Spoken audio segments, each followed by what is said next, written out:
How we doing, class? Oh, just adjusting a little bit. What I'm going to do right now is a short little lecture, a couple minutes here, about setting a foundation for our course this semester. This is kind of what I wanted to do on our first in-person meeting, but because we had all the complications of having a Monday scheduled class, some of us weren't there long enough for me to hear a little bit of a spiel that I did. Some of us heard a little bit of something like that. So to make sure that we're all on the same page, I created this little PowerPoint deck. I'm going to talk through it, and you can watch this video with this week's readings. Okay? So in today's economy, today's economy is radically different than the economy of the strategy textbooks that I had when I was an MBA student like yourselves. We're talking about hyper competition. A nanosecond culture where the first thing we do when we get up is check our phones. The digitization of everything. Data, and at some point during the semester we'll talk about privacy, but these all have implications on our privacy as well. The globalization, particularly of competition, but also of consumer segments. The empowered customer. It used to be the case in the 50s, the 60s, the 70s that the manufacturer held all the power, where the manufacturer decided what was going to be in the stores, what was going to be made. Shifting in the 80s and the 90s and through the early part of 2000, it was the retailer, the massive giants of Walmart and Target and the Home Depots, and then pick your particular retail segment, and then there's always one of these humongously dominant players. And they tell the manufacturers what they want. We're moving into an environment where the consumer is now in control, and the consumer has such a strong voice that they are even more empowered. I still think at this point in time the retailers have the most power, but we're starting to see even more empowerment, basically because consumers have not only the information that we've never had before, consumers now have the online and social skills to coordinate their positive or negative word of mouth behavior.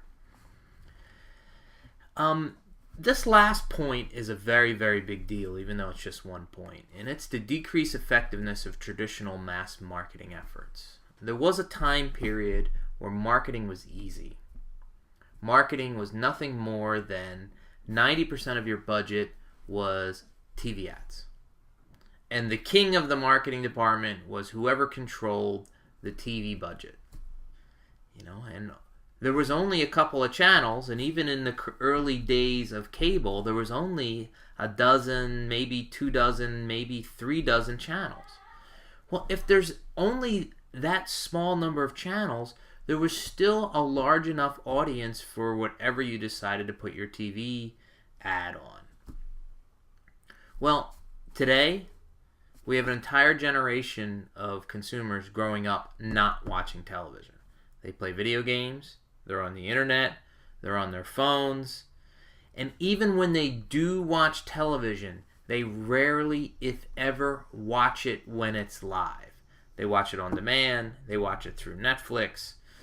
So the traditional mass marketing efforts, particularly television, is not nearly as effective as it was,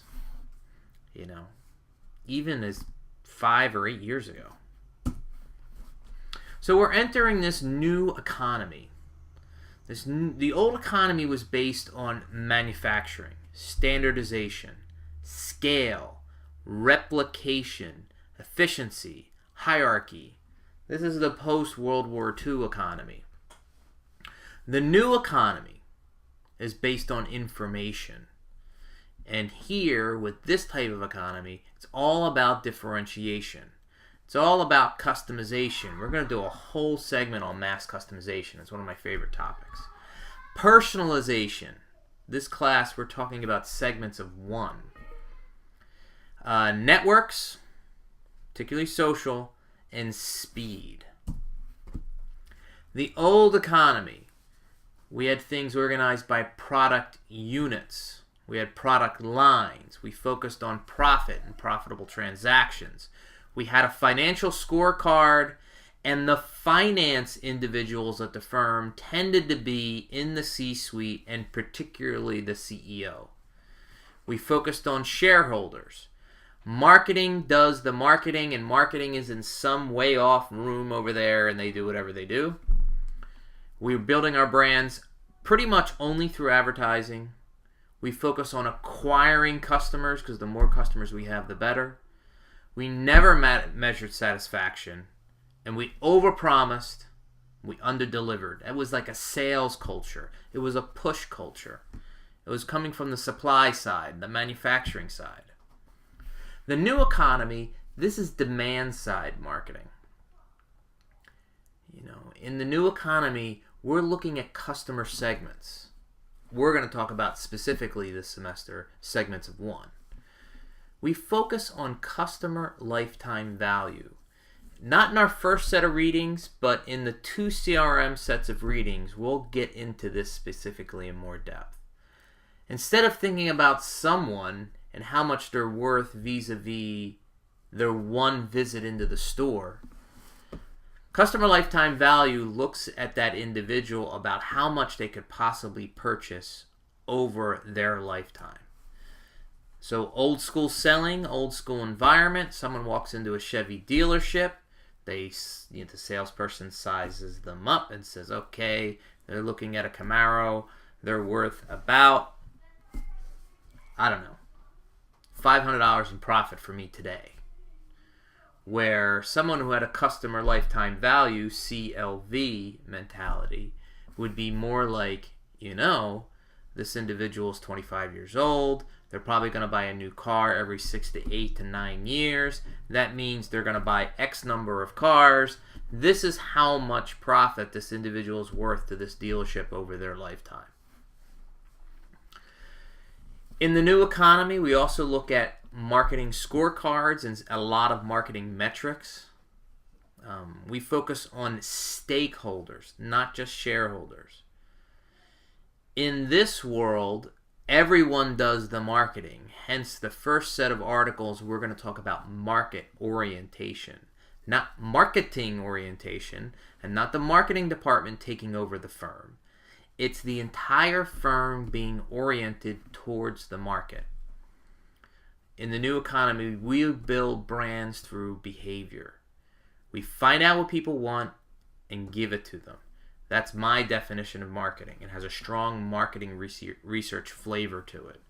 We find out what they want and we give it to them. We create brands based on behavior. We focus on retention of existing customers and growth. This is the CRM type mentality. Existing customers are significantly more profitable than a new customer is. We measure customer satisfaction. We measure customer retention. And we tend to underpromise and overdeliver.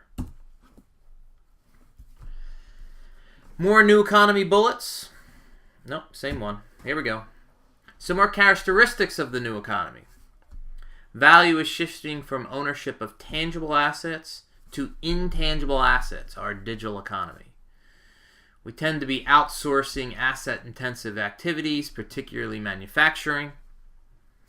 Value is shifting from companies that provide products to those that can provide very high customization at low costs. Now, when we do our mass customization segment, at one point, Dell was my poster child for mass customization. We can talk about how Dell is not market-oriented anymore, as they were in the late 90s when they were really doing well. But we'll get to that when we do our mass customization segment. We will talk about market orientation practically in every class. But we see a lot more in this new economy about providing solutions, and IBM is the king of that at the moment, especially on the B2B side. Companies are achieving significant savings by conducting their businesses electronically. Even we're getting to the point with electronic commerce, and I would not be surprised, on Tuesday, that Apple helps speed this along when we have an electronic fingerprint as our code for our phone to initiate electronic transactions. Square, which is Jack Dorsey of Twitter fame, is doing a fantastic job helping with this electronic commerce angle. New economy rules. We really need to exploit e-commerce, e-businesses, digital, all things digital. We build and use a customer database to manage the customer portfolio. Basically, knowledge is king. The more knowledge we have, the better decisions we can make. The more knowledge we have about you, the more we can be helpful in making recommendations towards your tastes. We focus on customer lifetime value, customer value management, customer share, not market share, and most particularly, customer profitability. We're shifting promotions away from mass, broad, single, one-way advertising to more two-way and direct promotion. So dollars are shifting away from TV ads to more targeting segments of one to you electronically. Email, text, tweet. We build brands in new digital ways. We're trying to be more electronic and paperless. And we partner with our employees, our customers, our suppliers. These are the stakeholders, our distributors. More people are involved. Some competency needed by new economy marketers. Well, you better have an incredible data center. And you better be fantastic at data mining. We'll have a couple articles this semester on big data, which is the new buzzword of the year. Maybe last 18 months. It's not new at all. When we talk about telemarketing and call center management, we're talking about inbound, not outbound.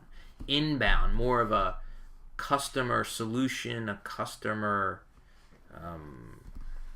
a service-oriented, like a concierge desk. A lot more PR, because PR is really about relationships. You have big events, you develop more relationships. We'll do 2 weeks on customer relationship management, and in my opinion, CRM, which is what that stands for, is one of the strongest rationales to why you need to go social and digital. Throughout the semester, we are going to talk about social and digital, but we're going to do it in terms of marketing strategy. There's too many people out there, there's too many firms out there that are just throwing things against the wall to see what sticks, without any strategic reason to why they're doing it. They read an article in Business Week, they read an article in Wall Street Journal, and all of a sudden they're copying what someone's doing, but not for the right reasons. It's just copying. We need to focus on brand, we need to build brand, we need to focus on experience. We're going to have a number of solid experience articles this semester. Experience is directly related to identity. Identity is what helps us build brands. And of course, I'm an ROI guy. I don't like spending marketing dollars without seeing what my return might be. So of course, profitability analysis. Even though we're going to spend 2 weeks on CRM, quick highlights, because this is such a big component of the entire semester. In this new economy, the idea is to focus on our existing customers. Not always try to acquire new customers.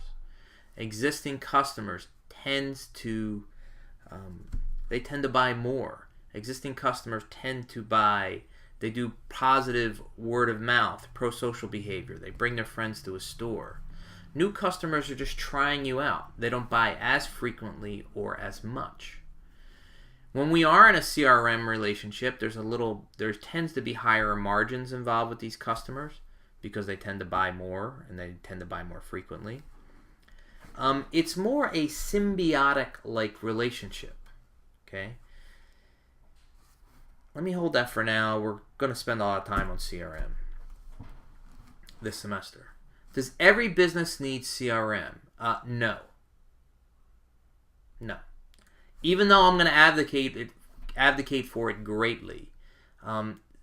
If you have a scenario where there is no customer lifetime value, if there's a business with extremely high churn, if there's no direct contact with an individual, in a business where You may have 100 customers, and all 100 customers contribute equally to the revenue stream. These are situations where CRM probably is not the best. Now, the best strategy for your firm.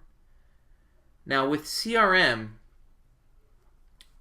the cost of doing CRM usually was, and costs, I'm talking about financial costs, used to be one of the big hurdles to getting into that CRM type mentality and that CRM type culture. It used to be the case that these CRM packages were millions of dollars with regards to training, installation, data management, data centers, and it was a very, very high hurdle. That's not the case anymore. We now have, Moore's Law has helped us substantially. The cost of computing power has dropped so much. The cost of this software has dropped so much to the point where you can go to Salesforce.com and you can get a little app for your entire Salesforce. You can do a training video. You're up and running in $100,000 where it used to cost $10 or $15 million. Now, if your business can sell a variety of products to the same customer, CRM is very good for you. Businesses that get old and have to be replaced, well, guess what? You're selling a new set of products to the same existing customer population. CRM is good for you. Where products are constantly upgraded, businesses that have very many big fish, very many VIP or A customers, very many where 20% of your customer base provides 80% of the revenues for the entire firm. If that's the scenario, you need CRM. Businesses that invest or collect a great deal of data in the normal course of their everyday business, you need CRM. Now, one of the critical underpinnings of CRM is loyalty. We're going to develop in this relationship, this symbiotic back and forth between firm and customer. Well, we hope that there's some kind of loyalty. It's a critical component to market-oriented firms. We're going to find out through our second set of articles that satisfaction is not enough, that loyalty is really the stronger metric. Loyalty is what ties, marketing to the long run goals, particularly profitability and market share goals of the firm. We'll get to those set of articles. So how do you create loyal customers? We do a significant amount of customer selection. We do loyalty based on product or service design. This symbiotic relationship and meeting and exceeding expectations for these particular segments. We nurture loyalty by adding value. The word value, in my opinion, means what's in it for me. If there's something in it for me, I'm interested. If you can tell people that there's something in it for them, you are creating value in the relationship. We, of course, measure loyalty, and we handle customer complaints fairly. Not easy to do, but we will. We will talk a lot about loyalty in a number of articles. But if we look at our customer segments, and we're segmenting our customer base, we see we have suspects that we don't know how loyal they are, prospects, potential to be loyal. We finally have a first-time customer, which there may not be any loyalty there. We have a repeat customer, it's getting stronger. Client, we have a strong relationship. And finally, we have advocates, that these are people that sell on our behalf. That's one of the strongest you can get. On the back side, we have defectors, people who switch, and we have inactive customers or clients that are no longer buying or repeating. And customer loyalty measurements. In a couple previous slides, we talked about this specifically. New customer retention rate. How much of our new customers are we retaining? That's a very, very important metric. our client retention rate, share of customer. If they have to buy a particular product, how much are we getting? So think about, this is the way Coke thinks, for instance. They don't talk about market share of cola. They talk about market share of stomach. How much liquids do you put into your mouth, and how much of them are Coca-Cola products? If it's juice, is it Minute Maid? If it's cola, is it one of the cola products? If it's water, is it Dasani? Share of customer. Average number of new customers per month. That's a good one. How frequently your customer base purchases. This is high versus low, or heavy versus, not so heavy. The average purchase amount per customer. Attrition is how fast we lose them. So, to wrap up this little mini introduction, these are all topics that we're going to touch on this semester. I truly believe that since we now have the technology, and it's so affordable, that marketing is going to move away from targeting segments of many to segments of one. In my mind, the Netflix of the world that makes recommendations based on your viewing habits, the eBays of the world, and the best one of them all, the Amazons of the world. These companies do a very, very, very good job of developing a relationship with you through your own transactional data. Some of the retailers that do this well, CVS does a very, very good job. Target does a very, very good job with their customer data. And they're targeting you individually.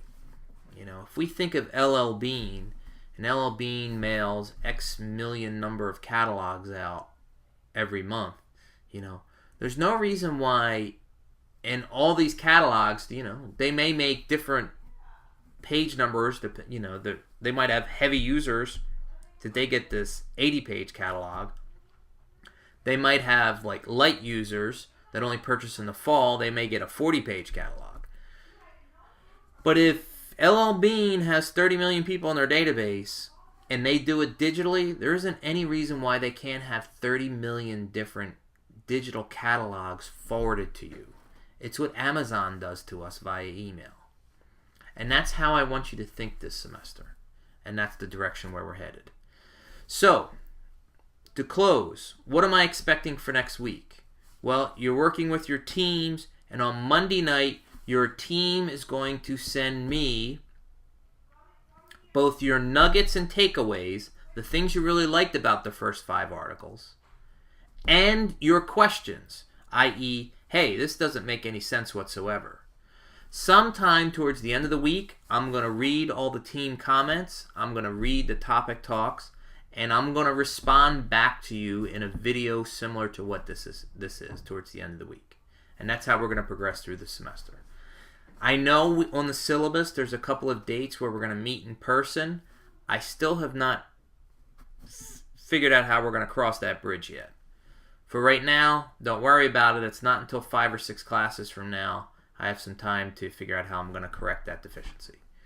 I thank you very much. Thank you for your time. Thank you for your energy. If you have any questions, email me. Thanks.